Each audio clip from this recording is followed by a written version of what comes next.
En un mundo donde la justicia se compra con oro y el honor se mancha con mentiras, una mujer se atrevió a decir no. Lo que comenzó como un castigo público se transformaría en el más inesperado giro del destino, cuando un noble de sangre azul decidió enfrentarse a todo un pueblo por una verdad sepultada en el tiempo. El sol de Castilla caía implacable sobre las calles empedradas de Villanueva del Campo, un pueblo donde las tradiciones pesaban tanto como las piedras de sus casas centenarias. Entre sus habitantes, Isabel Mendoza destacaba no por riqueza ni abolengo, sino por una dignidad natural que ni la pobreza había logrado arrebatarle. Hija de una sirvienta fallecida años atrás y de padre desconocido, Isabel había crecido en las afueras del pueblo, en una modesta cabaña heredada de su madre. A sus 25 años, sobrevivía gracias a sus habilidades como costurera y a las hierbas medicinales que cultivaba en su pequeño huerto, conocimientos que su madre le había transmitido antes de partir de este mundo. La belleza serena de Isabel, con aquellos ojos color miel que parecían guardar secretos antiguos y una melena oscura que recogía siempre en una trenza sencilla, no pasaba desapercibida. Muchos la admiraban en silencio, pero pocos se atrevían a acercarse a ella. Existía algo en su mirada, una mezcla de orgullo y misterio, que intimidaba incluso a los más valientes del pueblo. Don Alfonso Vega, el terrateniente más poderoso de la comarca, un hombre viudo de 50 años con fama de despiadado en los negocios, había puesto sus ojos en ella desde hacía meses. Sus tierras rodeaban la pequeña propiedad de Isabel, y él consideraba que era cuestión de tiempo que aquella mujer solitaria cediera ante sus pretensiones. Aquella mañana de primavera, don Alfonso se presentó en la puerta de Isabel montado en su caballo negro, acompañado por 2 de sus capataces. El polvo levantado por los cascos anunció su llegada antes que el propio golpeteo en la puerta. Isabel Mendoza, pronunció con una voz que estaba acostumbrada a dar órdenes, he decidido que serás mi esposa. Te ofrezco protección, un apellido respetable y una vida sin penurias. Isabel, que había abierto la puerta limpiándose las manos en el delantal manchado de tierra de su huerto, miró directamente a los ojos del terrateniente sin intimidarse. Le agradezco su ofrecimiento, don Alfonso, pero debo rechazarlo. No deseo contraer matrimonio. La expresión del hombre se transformó. Las arrugas alrededor de sus ojos se profundizaron y sus labios se tensaron en una línea delgada. ¿Sabes cuántas mujeres en este pueblo desearían estar en tu lugar?, gruñó, inclinándose sobre su montura. ¿Tienes idea de lo que significa rechazar a un hombre como yo? Lo que sé es que el matrimonio debe basarse en el afecto mutuo, no en la conveniencia, respondió Isabel con voz firme pero respetuosa. No siento por usted lo que una esposa debería sentir por su marido. La risa seca de don Alfonso resonó como un mal presagio. Afecto, las mujeres como tú no pueden permitirse tales lujos. Sin familia que te respalde, sin un hombre que te proteja. ¿Qué crees que será de ti cuando envejezcas? ¿Quién cuidará de esta tierra cuando tus manos no puedan trabajarla? Me las arreglaré como siempre lo he hecho, contestó ella, sosteniendo con dignidad la mirada furiosa del terrateniente. Don Alfonso desmontó entonces, acercándose tanto que Isabel pudo oler el aroma a tabaco y vino añejo en su aliento. Te daré 3 días para reconsiderar tu respuesta. No quisiera que tomaras decisiones apresuradas de las que podrías arrepentirte. La amenaza velada en sus palabras era evidente. Isabel permaneció inmóvil en el umbral de su puerta mientras veía alejarse a los 3 jinetes. Los 3 días pasaron y al cuarto, cuando Isabel regresaba del mercado con su cesta de hierbas frescas, se encontró con el camino bloqueado por 4 hombres. Entre ellos reconoció al alcalde y a don Alfonso, cuyos ojos brillaban con malicia apenas contenida. Isabel Mendoza, pronunció el alcalde con solemnidad fingida, quedas detenida por acusaciones de robo y prácticas de hechicería contra don Alfonso Vega. Eso es absurdo, exclamó Isabel, dejando caer su cesta. Jamás he robado nada ni practico hechicería alguna. Se te acusa de haber robado un valioso relicario de plata de la casa de don Alfonso, continuó el alcalde, y de haber utilizado pócimas para intentar embrujar su voluntad. Hay testigos que confirman haberte visto merodeando su propiedad. Isabel miró con incredulidad a don Alfonso, quien mantenía una expresión impasible, casi complacida. Esto es una venganza por mi rechazo, murmuró ella, lo suficientemente alto para que todos la escucharan. Cuidado con tus palabras, mujer, advirtió el alcalde. Tus acusaciones solo empeoran tu situación. Mientras los hombres la sujetaban para llevarla a la cárcel del pueblo, Isabel comprendió con horror que su honestidad y su libertad tenían un precio que nunca imaginó pagar. La sala del ayuntamiento, convertida en improvisado tribunal, rebosaba de curiosos que murmuraban entre sí como un enjambre excitado. Isabel permaneció de pie frente a la mesa donde el alcalde presidía, flanqueado por dos concejales que evitaban mirarla directamente a los ojos. Tras una noche en la húmeda celda del pueblo, su vestido estaba arrugado y su cabello, normalmente recogido con esmero, caía en mechones desordenados sobre sus hombros. «Silencio», ordenó el alcalde golpeando la mesa con un mazo de madera. «Comienza el juicio contra Isabel Mendoza, acusada de robo y prácticas de hechicería». Don Alfonso, sentado en primera fila con porte señorial, observaba el procedimiento con mal disimulada satisfacción. A su lado, varios de sus trabajadores esperaban su turno para testificar. «Don Alfonso Vega, exponga su acusación», indicó el alcalde con deferencia. El terrateniente se levantó con parsimonia, alisando las solapas de su chaqueta antes de hablar. «Hace 3 días, descubrí que faltaba un relicario de plata que perteneció a mi difunta esposa, un objeto de gran valor sentimental y material». Su voz profunda y pausada resonaba con autoridad en la sala. «Mis sirvientes me informaron que habían visto a esta mujer merodeando cerca de mi casa en varias ocasiones, siempre recogiendo hierbas que, según ella, son medicinales». Un murmullo recorrió la sala. Isabel apretó los puños, conteniendo la indignación que crecía en su interior. «Además», continuó don Alfonso, «he tenido razones para sospechar que ha intentado influir en mi voluntad mediante brebajes. Recientemente me ofreció una infusión que, según dijo, aliviaría mis dolores de cabeza. Tras beberla, me sentí extrañamente atraído hacia ella, algo que solo puede explicarse mediante algún tipo de filtro amoroso». Las exclamaciones de asombro y horror no se hicieron esperar. El alcalde tuvo que golpear nuevamente con su mazo para restablecer el orden. «Eso es completamente falso», exclamó Isabel, incapaz de contenerse por más tiempo. «Jamás he entrado en su casa ni he preparado filtros de amor. La infusión que le ofrecí era simplemente manzanilla con lavanda, como la que preparo para medio pueblo». «Silencio», ordenó el alcalde. «Hablarás cuando se te conceda la palabra». Uno tras otro, los trabajadores de don Alfonso subieron a testificar. El capataz juró haber visto a Isabel escabullirse de la casa principal una tarde, ocultando algo bajo su chal. Una criada afirmó que Isabel le había preguntado en múltiples ocasiones sobre los hábitos y gustos de su señor, con un interés que ahora le parecía sospechoso. El jardinero declaró que la había sorprendido recogiendo hierbas en propiedades de don Alfonso sin permiso, algunas de las cuales, según él, solo servían para preparar pócimas de dudosa naturaleza. Cada testimonio era más elaborado que el anterior, tejiendo una red de mentiras que asfixiaba cualquier posibilidad de defensa. Isabel observaba con creciente desesperación cómo su reputación era despedazada sistemáticamente ante los ojos de personas que la conocían desde niña. Cuando finalmente se le permitió hablar, su voz temblaba de indignación. «Todo lo que habéis escuchado son mentiras fabricadas por don Alfonso tras mi rechazo a su propuesta de matrimonio. Nunca he robado nada en mi vida, y las hierbas que recojo son para remedios que muchos de vosotros habéis utilizado».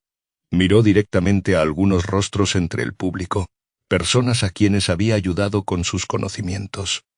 «Preguntad a la señora Martínez, cuyo hijo se recuperó de fiebres gracias a mis infusiones, o al viejo Tomás, cuyas dolencias he tratado durante años». Algunos bajaron la mirada incómodos, otros murmuraron entre sí, pero nadie se atrevió a alzar la voz en su defensa.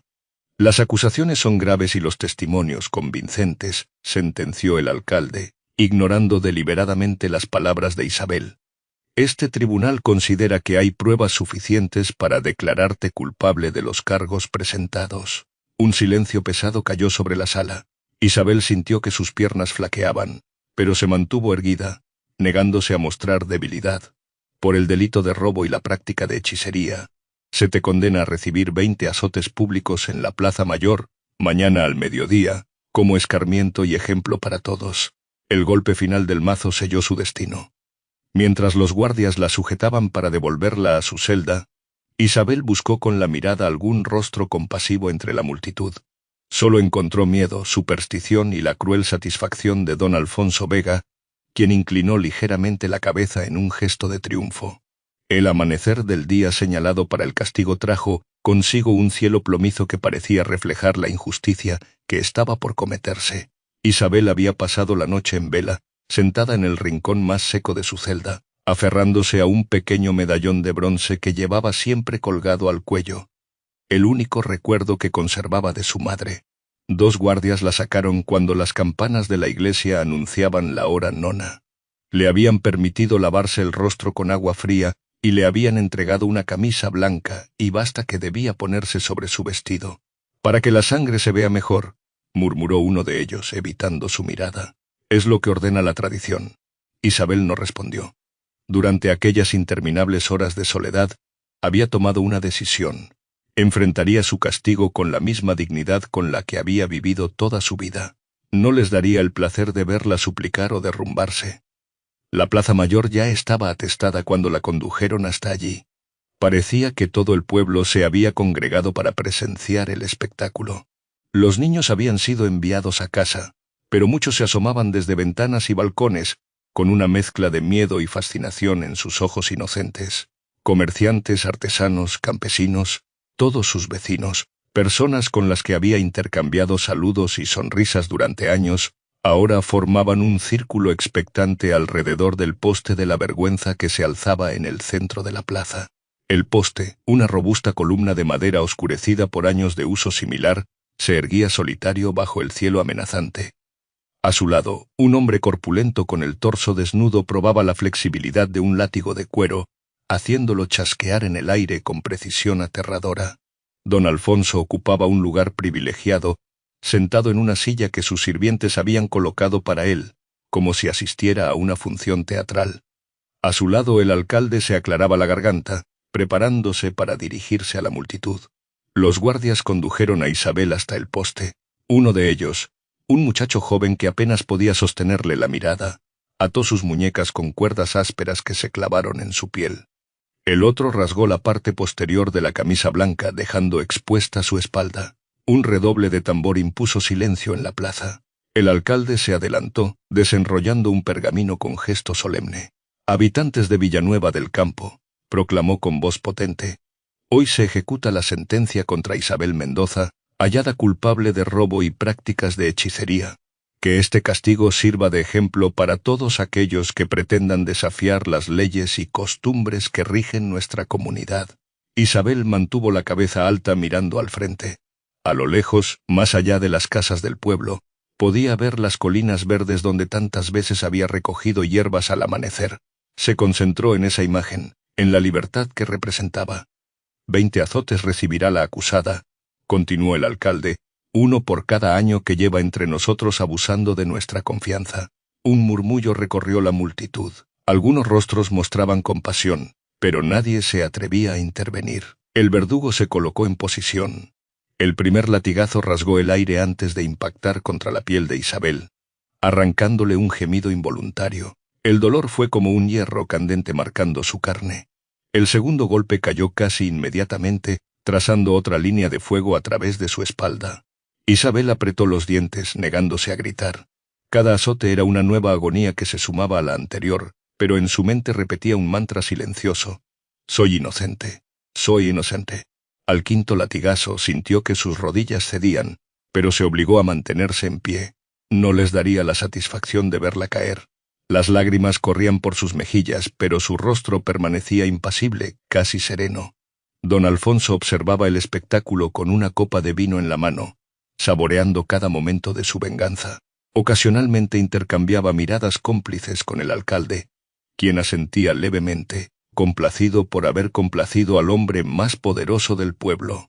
Tras el 10º azote, un silencio extraño descendió sobre la plaza.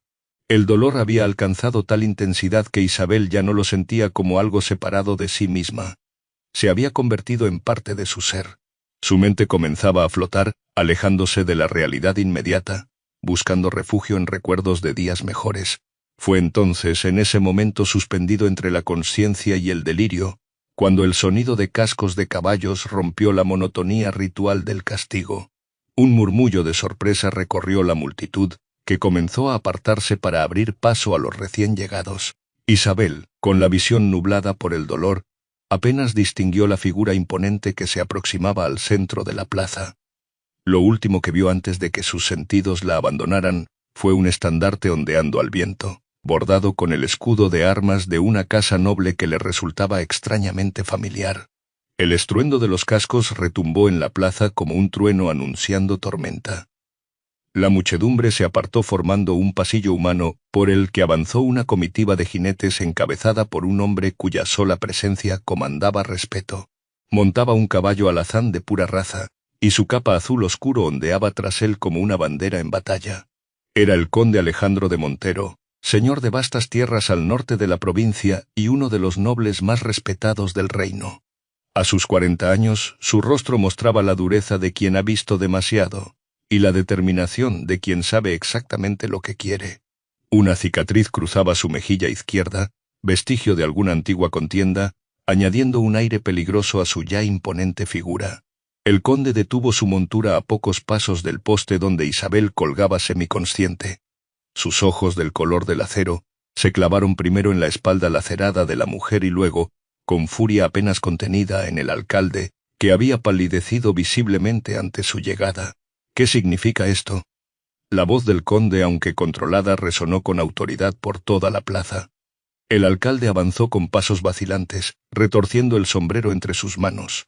Excelencia, no esperábamos el honor de vuestra visita. Estamos simplemente ejecutando justicia según nuestras leyes locales. ¿Justicia? La palabra salió de los labios del conde como si fuera veneno.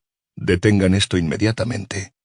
El verdugo, que había mantenido el látigo en alto preparado para el siguiente golpe, lo bajó lentamente, mirando con confusión al alcalde.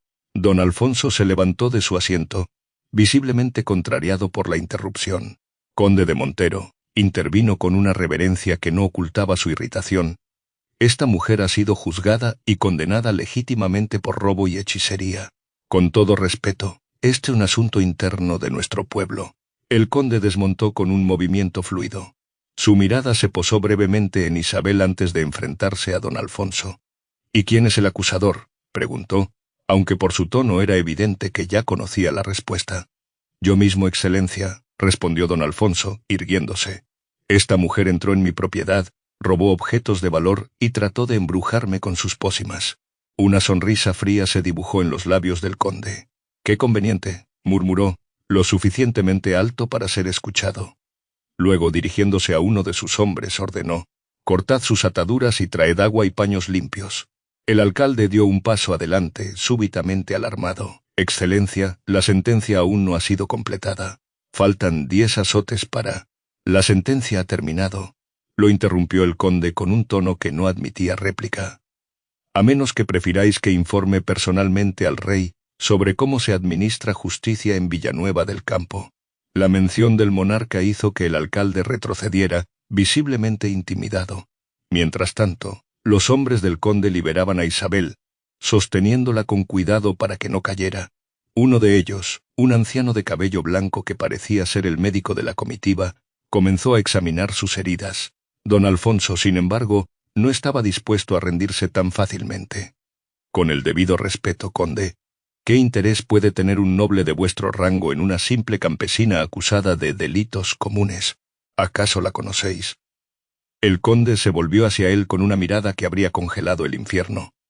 «La conozco mejor de lo que podéis imaginar, don Alfonso, y sé también que vuestras acusaciones son tan falsas como vuestra pretendida honradez». Un murmullo de asombro recorrió la plaza. Don Alfonso enrojeció de ira y vergüenza. «Exijo una explicación para tal insulto», exclamó, llevando instintivamente la mano a la empuñadura de su espada. El conde ni siquiera se inmutó ante el gesto amenazante. En lugar de eso, se acercó a Isabel, que comenzaba a recuperar la conciencia. Con delicadeza, tomó entre sus dedos el medallón de bronce que colgaba del cuello de la mujer.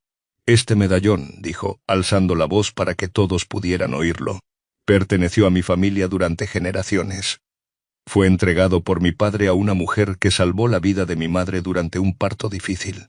Esa mujer era María Mendoza, madre de Isabel. Los ojos de Isabel, nublados por el dolor, se abrieron con sorpresa al escuchar el nombre de su madre. El conde sostuvo su mirada con una intensidad que hablaba de secretos compartidos y promesas antiguas. Isabel no es una simple campesina, continuó el conde, volviéndose hacia la multitud. Y tengo razones para creer que ha sido víctima de una grave injusticia, una injusticia que pienso remediar aquí y ahora. La plaza entera contenía la respiración. El alcalde y don Alfonso intercambiaron miradas de preocupación, conscientes de que el control de la situación se les estaba escapando de las manos. Mientras tanto, Isabel, sostenida por los hombres del conde, intentaba comprender el significado de aquellas palabras que parecían venir de un mundo completamente ajeno al suyo. Una tienda de campaña había sido rápidamente levantada a un lado de la plaza para atender a Isabel. El médico del conde, un hombre llamado Mateo que había servido a la familia Montero durante décadas, aplicaba ungüentos sobre las heridas abiertas mientras murmuraba oraciones en latín. Isabel, tendida sobre un catre improvisado, escuchaba el bullicio exterior donde el conde mantenía una acalorada discusión con el alcalde y don Alfonso. Cuando el conde finalmente entró en la tienda, su rostro mostraba una mezcla de ira contenida y preocupación. Se arrodilló junto al catre, estudiando con atención el rostro de Isabel. «¿Cómo se encuentra?», preguntó a Mateo, sin apartar los ojos de ella. «Las heridas son dolorosas, pero sanarán», respondió el médico. «Es una mujer fuerte». Isabel, aunque débil, mantenía la mirada fija en el conde, buscando en sus facciones alguna respuesta a las preguntas que se agolpaban en su mente. «¿Por qué?», logró articular finalmente. «¿Por qué me habéis ayudado?». El conde tomó asiento en un taburete junto al catre. Con un gesto indicó a Mateo que los dejara solos. Cuando el médico salió, el silencio se instaló entre ellos, denso como la niebla matutina. «Ese medallón que llevas», comenzó el conde, señalando el pequeño objeto de bronce que descansaba sobre el pecho de Isabel. «¿Sabes de dónde procede?». Isabel llevó instintivamente la mano al medallón, acariciándolo como había hecho miles de veces a lo largo de su vida. «Era de mi madre. Lo único que me dejó, además de la cabaña. Nunca me dijo de dónde lo obtuvo, solo que debía conservarlo siempre conmigo». El conde asintió lentamente. «Ese medallón lleva el escudo de armas de mi familia, aunque simplificado. Mi padre se lo entregó a tu madre como muestra de gratitud eterna cuando ella salvó la vida de mi madre y la mía». Isabel lo miró con desconcierto. «No entiendo». «Tu madre, María Mendoza, no era una simple campesina como te han hecho creer», continuó el conde. «Era una curandera excepcional, con conocimientos que muchos médicos envidiarían. Servía en nuestra casa cuando mi madre quedó embarazada de mí. El parto se complicó. Tanto mi madre como yo estábamos al borde de la muerte».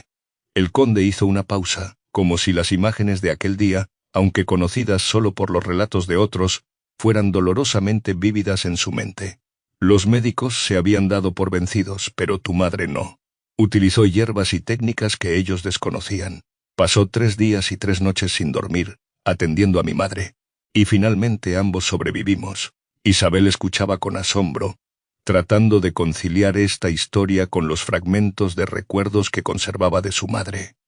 «Mi padre, agradecido, le ofreció riquezas, pero ella solo aceptó ese medallón y una pequeña pensión que le permitiera vivir con dignidad.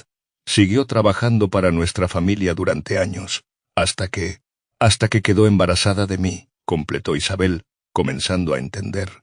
El conde asintió gravemente. «Tu madre dejó nuestro servicio cuando su embarazo se hizo evidente. Mi padre respetó su deseo de privacidad y le compró esa cabaña donde creciste. La pensión continuó llegando mensualmente, aunque supongo que tras la muerte de mi padre, hace 15 años, los administradores dejaron de enviarla». «Nunca recibimos ninguna pensión», murmuró Isabel, recordando las penurias económicas que habían marcado su infancia. «Mi madre trabajaba día y noche para que no nos faltara el pan». Una sombra de ira cruzó el rostro del conde. «Eso es algo que deberé investigar a mi regreso. Pero hay más, Isabel. Hay algo que debes saber sobre tu padre». Isabel contuvo la respiración. Durante toda su vida, la identidad de su padre había sido un misterio, un tema que su madre evitaba con doloroso silencio. «Mi padre en su lecho de muerte me hizo prometer algo. Me hizo jurar que si alguna vez encontraba a María Mendoza o a su hija, Les brindaría toda la protección de nuestra casa. El conde hizo una pausa significativa. No fue una petición casual, Isabel. Fue la súplica de un hombre atormentado por una deuda de honor. Los ojos de Isabel se abrieron con sorpresa al comprender la implicación de aquellas palabras. «¿Estáis diciendo que vuestro padre...?» «No», la interrumpió el conde con firmeza. «Mi padre amaba profundamente a mi madre. Pero sí creo que conocía la identidad de tu padre y sentía una responsabilidad hacia ti. Durante años busqué a María Mendoza, pero solo encontré rumores de que había muerto. Nunca supe que tenía una hija hasta que, hace 3 días en una posada cercana, escuché hablar de una mujer llamada Isabel Mendoza que sería azotada en la plaza por rechazar a un terrateniente». Isabel cerró los ojos, abrumada por las revelaciones. Todo lo que creía saber sobre su origen se desmoronaba, dando paso a una historia mucho más compleja. «En el camino hacia aquí», continuó el conde, «reuní información sobre don Alfonso Vega. Su reputación le precede. Un hombre cruel que ha arruinado a varios campesinos para expandir sus tierras. Un hombre que no tolera ser desafiado, especialmente por una mujer. Me propuso matrimonio», explicó Isabel con voz débil. «Cuando me negué, juró que me arrepentiría. Y fabricó acusaciones falsas para castigarte públicamente», concluyó el conde con amargura. «Un método tan antiguo como eficaz para doblegar voluntades rebeldes». Se inclinó entonces, tomando con delicadeza la mano de Isabel. «Pero ya no estás sola, Isabel Mendoza. La promesa que hice a mi padre será cumplida. A partir de hoy cuentas con la protección de la Casa Montero y te juro por mi honor que don Alfonso Vega pagará por cada marca en tu espalda».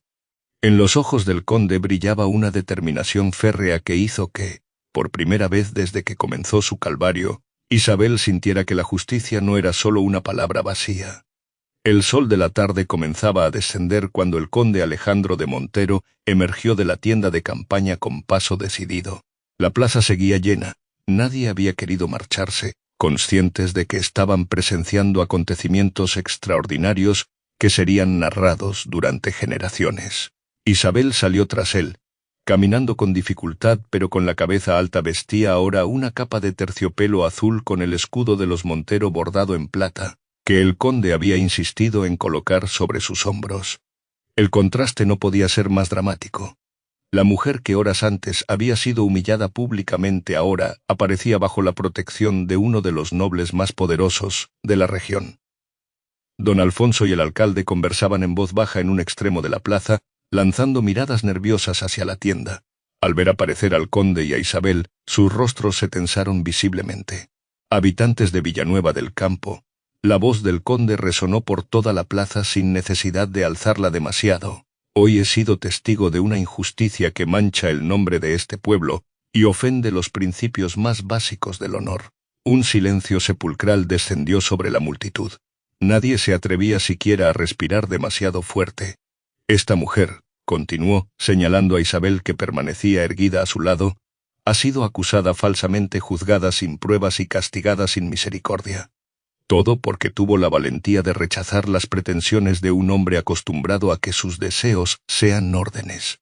Don Alfonso dio un paso adelante, con el rostro enrojecido por la ira. «Esas son acusaciones graves, conde. No permitiré que mi nombre sea mancillado por defender el honor de mi casa contra una ladrona». «Ona». El conde dejó escapar una risa seca. «¿Qué sabe de honor un hombre que utiliza su poder para vengarse de una mujer indefensa? Un hombre que compra testimonios falsos y corrompe la justicia». Murmullos de asombro recorrieron la plaza. Varios de los testigos que habían declarado contra Isabel bajaron la mirada, incapaces de sostener el escrutinio público. «Si tan seguro estáis de vuestra acusación», continuó el conde, avanzando hacia don Alfonso, «¿no os importará someteros a una prueba de honor, como dictan las antiguas leyes castellanas?»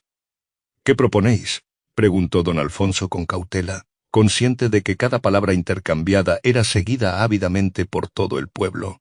«Un duelo», respondió el conde con sencillez. «No a muerte, sino hasta que uno de los contendientes reconozca su error. Si ganáis, me llevaré a Isabel Mendoza conmigo, pero pagaré una compensación por el supuesto robo. Si pierdo, tendréis que confesar públicamente que fabricasteis las acusaciones». La plaza contuvo el aliento.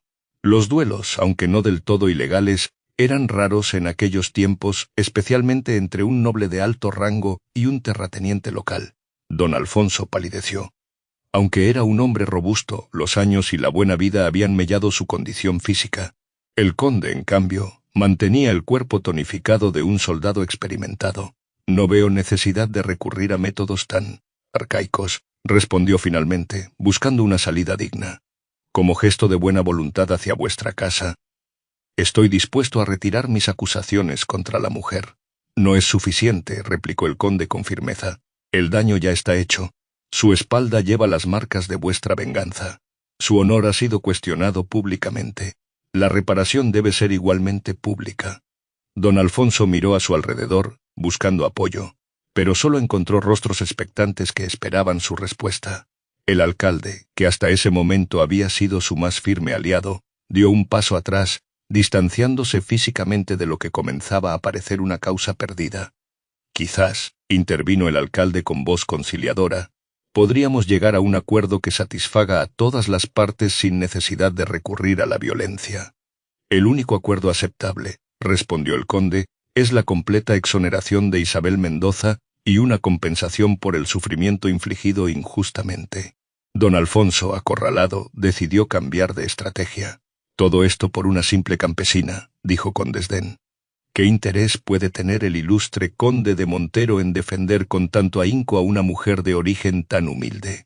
¿Acaso hay algo que no nos estáis contando, Excelencia? La insinuación maliciosa flotó en el aire como veneno. El conde, lejos de alterarse, sonrió con una calma que resultaba más amenazadora que cualquier muestra de ira. Os diré lo que hay, don Alfonso. Hay una deuda de honor que mi familia tiene con Isabel Mendoza, una deuda que pienso saldar. Se volvió hacia la multitud. Y ya que mencionáis sus orígenes, permitidme aclarar algo. Isabel Mendoza está bajo la protección de la Casa Montero no por capricho, sino por derecho. Con un movimiento deliberadamente lento, el conde tomó la mano de Isabel y la elevó para que todos pudieran verla. Esta mujer, a quien habéis visto crecer entre vosotros, a quien habéis permitido que fuera humillada hoy, es merecedora del mismo respeto que otorgaríais a cualquier dama noble. Y para demostrarlo. Un jadeo colectivo interrumpió sus palabras cuando el conde, en un gesto que nadie habría podido prever, se arrodilló ante Isabel, sosteniendo aún su mano entre las suyas. Isabel Mendoza, ante estos testigos, te ofrezco la protección formal de mi casa y mi apellido, no como un acto de caridad, sino como el reconocimiento de una deuda de honor que ha permanecido demasiado tiempo sin saldar. La plaza entera pareció contener la respiración. Isabel, tan sorprendida como todos los presentes, miró al conde con una mezcla de confusión y asombro. «Esto es una farsa», exclamó don Alfonso, rompiendo el momento. «Nadie creerá que un conde ofrecería matrimonio a una mujer como ella». «No he mencionado matrimonio», respondió el conde, levantándose sin soltar la mano de Isabel. «Aunque si así fuera, sería un honor mayor para mí que para ella. Lo que ofrezco es justicia, don Alfonso. Algo que parece escasear en Villanueva del Campo bajo vuestra influencia». Dirigiéndose nuevamente a la multitud, el conde alzó la voz para que todos pudieran oírle claramente. Y hablando de influencia, ¿sabíais que don Alfonso ha estado falsificando los registros de propiedad de las tierras comunales? Que ha sobornado a funcionarios reales para apropiarse de terrenos que pertenecen legítimamente a este pueblo. Un murmullo de sorpresa e indignación recorrió la plaza. Don Alfonso, lívido, dio un paso atrás como si hubiera recibido un golpe físico. «Eso es calumnia», gritó, pero su voz ya no transmitía la misma autoridad. «Tengo pruebas», respondió tranquilamente el conde. «Documentos que demuestran cada una de mis afirmaciones. Documentos que entregaré al corregidor real que llegará mañana para investigar ciertas irregularidades que han llegado a oídos de su majestad». La mención del corregidor real fue la estocada final. Varios de los concejales que habían permanecido junto al alcalde se apartaron visiblemente, como si la proximidad física a don Alfonso pudiera contaminarlos de sus crímenes. Isabel, que había permanecido en silencio durante todo el intercambio, observaba con asombro cómo el equilibrio de poder en el pueblo, que había parecido inamovible durante toda su vida, se desmoronaba ante sus ojos en cuestión de minutos. La mansión del conde Alejandro de Montero, situada en una colina que dominaba el valle, Era un edificio imponente de piedra gris con torres que parecían tocar el cielo. Para Isabel, que había pasado toda su vida en una modesta cabaña de 2 habitaciones, aquella fortaleza señorial resultaba tan intimidante como maravillosa. Había transcurrido una semana desde los acontecimientos en la plaza de Villanueva del Campo. Las heridas de su espalda comenzaban a cicatrizar gracias a los cuidados constantes de Mateo, el médico del conde. Pero las heridas invisibles, aquellas que habían dejado en su alma la traición y la injusticia, tardarían mucho más en sanar. Isabel se encontraba ahora en una habitación más grande que toda su antigua casa, con ventanales que daban a jardines primorosamente cuidados donde fuentes de mármol cantaban día y noche. Vestía ropas de calidad que nunca había soñado poseer, servida por doncellas que la trataban con un respeto que contrastaba dolorosamente con el desprecio que había sufrido en su pueblo. Señorita Isabel, la llamó suavemente Lucía, la doncella principal asignada a su servicio. El conde solicita vuestra presencia en la biblioteca cuando os sintáis con fuerzas para bajar. Isabel asintió, agradeciendo con una sonrisa. Aunque el conde había sido extremadamente considerado, dándole tiempo y espacio para recuperarse, sabía que eventualmente tendrían que hablar sobre lo sucedido, y más importante aún, sobre el futuro. La biblioteca era una sala magnífica con estanterías que llegaban hasta el techo, repletas de volúmenes encuadernados en cuero. El aroma a papel antiguo y madera pulida impregnaba el ambiente. El conde se encontraba de pie junto a una de las ventanas, contemplando el atardecer que teñía de oro los campos circundantes. «Me alegra veros en pie», dijo al verla entrar, haciendo un gesto para que tomara asiento en uno de los sillones dispuestos frente a la chimenea. «¿Cómo os encontráis hoy?» «Mejor, gracias a vuestros cuidados», respondió Isabel, acomodándose con cierta rigidez para no presionar demasiado su espalda aún sensible. «Pero confieso que me siento desorientada. Todo ha cambiado tan rápidamente». El conde asintió comprensivamente, tomando asiento frente a ella. Los cambios súbitos rara vez son fáciles de asimilar, incluso cuando son para mejor. Hizo una pausa, estudiando su rostro. «He recibido noticias de Villanueva del Campo. El corregidor real ha confirmado todas las acusaciones contra don Alfonso. Sus propiedades han sido confiscadas hasta que se complete la investigación». «¿Y qué será de él?», preguntó Isabel, sorprendiéndose a sí misma por la ausencia de rencor en su voz. «Probablemente perderá gran parte de sus tierras y pagará una multa considerable. La justicia del rey es severa con quienes abusan de su posición».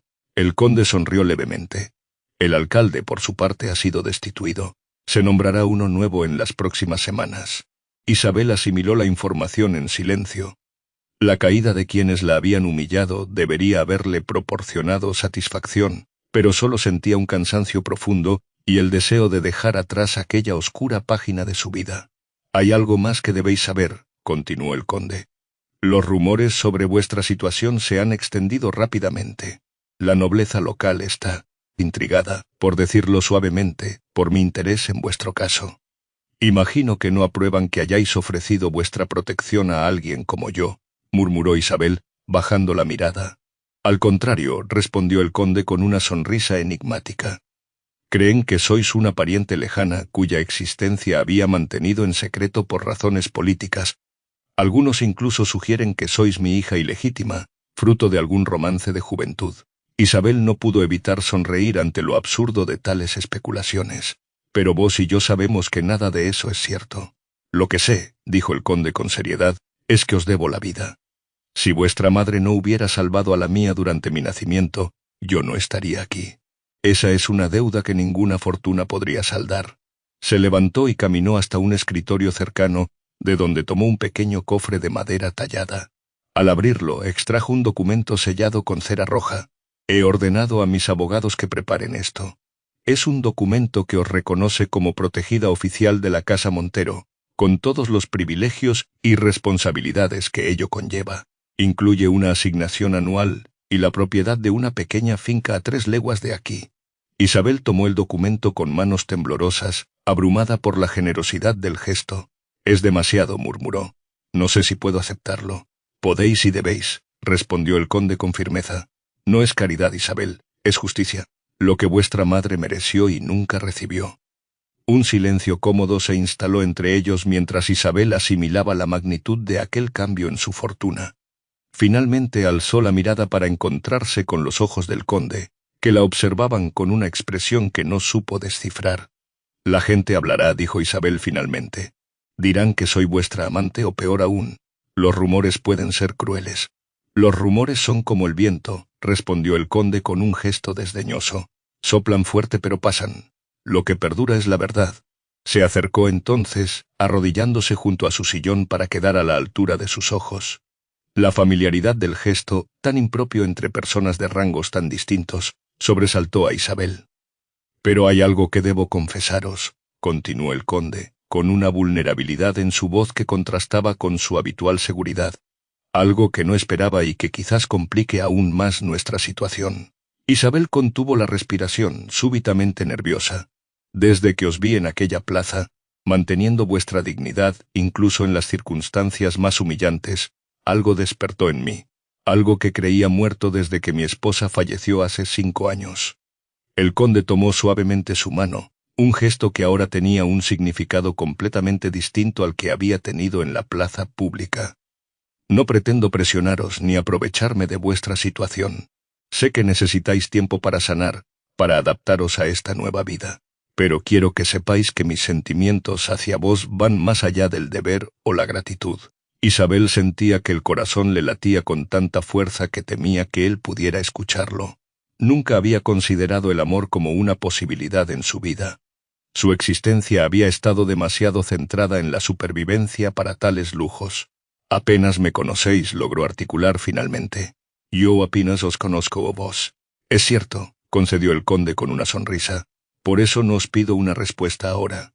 Os pido tiempo para conocernos, para descubrir si lo que siento puede ser correspondido algún día». Se levantó entonces, volviendo a adoptar la distancia apropiada entre un noble y su protegida. «Mientras tanto, esta casa es vuestra. Podéis quedaros aquí o trasladaros a la finca que os he cedido, como prefiráis. Tenéis libertad para decidir vuestro camino». Isabel asintió, agradecida por su comprensión. La libertad de elegir era quizás el regalo más valioso que podía recibir después de una vida marcada por las limitaciones y, recientemente, por la opresión más cruel. Los días siguientes transcurrieron en un ritmo pausado pero constante de descubrimientos. Isabel comenzó a explorar la mansión y sus alrededores, encontrando particular consuelo en la vasta biblioteca y en los jardines de hierbas medicinales que el conde había mandado plantar especialmente para ella. Poco a poco, las conversaciones con el conde se volvieron más largas y personales. Él le contaba historias de sus viajes, de las batallas en las que había participado, de los años en la corte. Ella le hablaba de su madre, de las tradiciones curativas que había aprendido, de sus sueños truncados de estudiar las propiedades de las plantas. Los rumores, como había predicho el conde, no tardaron en surgir. Cartas discretas llegaban de otras casas nobles, indagando sutilmente sobre la misteriosa protegida del conde de Montero. Algunas familias incluso se atrevieron a visitar la mansión, movidas más por la curiosidad que por la cortesía. Isabel enfrentó cada situación con una dignidad natural que impresionaba incluso a los más escépticos.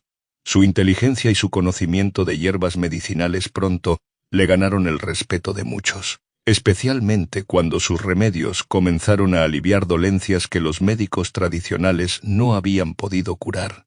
Una tarde de otoño, mientras paseaban por los jardines observando cómo las hojas cambiaban de color, el conde se detuvo junto a un banco de piedra y le pidió que tomara asiento. «He estado pensando mucho estas semanas», dijo, con una seriedad que hizo que Isabel prestara especial atención, «sobre el pasado, el presente y sobre todo el futuro». Sacó entonces una pequeña caja de terciopelo azul de su bolsillo. Al abrirla reveló un anillo de oro con un zafiro rodeado de pequeños diamantes. «No es el anillo familiar tradicional», explicó. «Ese lo guardé cuando mi primera esposa falleció. Este lo he mandado hacer especialmente para vos, porque representáis un nuevo comienzo, no una continuación».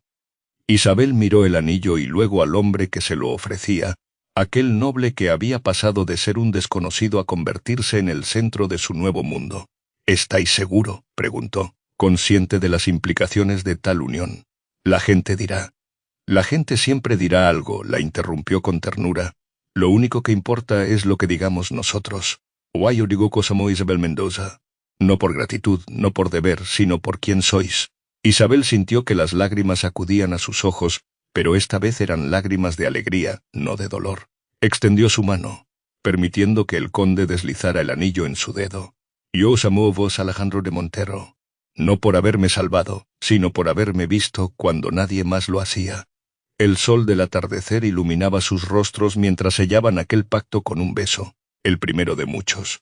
En la distancia, las campanas de la iglesia comenzaron a tocar, como si el propio cielo quisiera celebrar aquella unión nacida de la injusticia, pero destinada a florecer en el amor verdadero.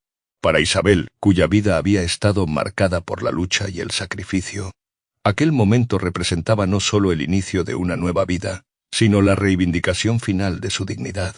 Ya no era la mujer azotada en la plaza pública, sino la futura condesa de Montero, cuya historia de redención sería contada durante generaciones como ejemplo de que, incluso en los momentos más oscuros, la justicia y el amor pueden prevalecer.